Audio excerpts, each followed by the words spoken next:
When I joined the show, they had a very, very loving, strong relationship. The actor who played Victor was Ernest Graves, who was a very large, expansive man. He played him as a very smart, wonderful, warm fellow, but with very little sense of humor. He really had no time for that. And when he did make a joke, it was like once a year he would make a joke. But Vicky adored him, and he adored Vicky. But he was very, very strict with her and very firm with her about morals, about life, about how you behave. He did not approve of her relationship with Joe Riley because Victor, in those days, came from a very sophisticated, elegant background, very sort of upper class. And Joe was from across the tracks. He was Irish. Also, Meredith, my sister, was involved with Larry Wolek, who was also from across the tracks, Polish, but was a doctor. And he was very upset about that, although he allowed her to marry him because he was a doctor, I suppose. And then as head writers, and Ernie left the show and was replaced by Shepard Strudwick, who himself was probably the most elegant, classy gentleman in the world. And then we got into, he married Dorian.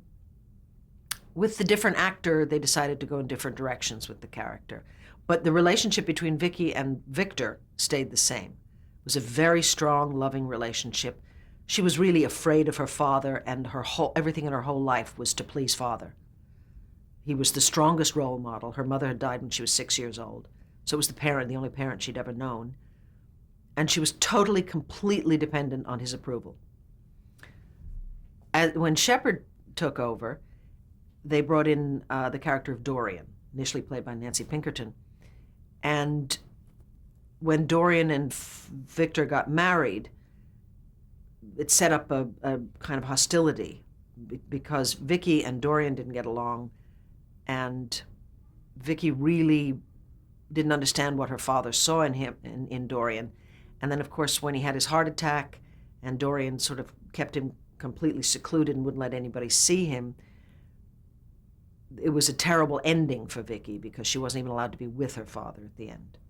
Shepard Strudwick was the last actor to play Victor, and they killed the character, which was I'm not a head writer, but I have always felt that was a character that really should have stayed. I mean, it put him on ice, put him in a hospital for 20 years or something.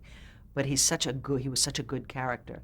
And then over the years, we had a different producer and different head writers, and they wanted to delve into the story of why Vicky and Nikki Smith existed.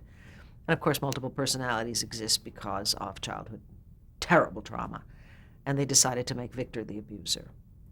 And to this day, I think Ernie Graves, God bless him, passed away years ago, but he would be turning in his grave if he knew what they had done to that character. Because Victor was a wonderful character. He was warm and intelligent and very moral and ethical, and everything about him was right. And the idea that he would have done that to his child.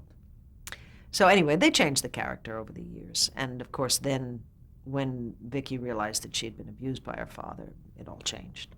But I still think there is a horrible kind of she still has that thing in her that she feels she owes him, that he was her father. The betrayal is hard to deal with for her, horrible, and it's painful. But at the same time, he was her father, and she still has to love him, which is better than just hating him. It's truthful. He's her father.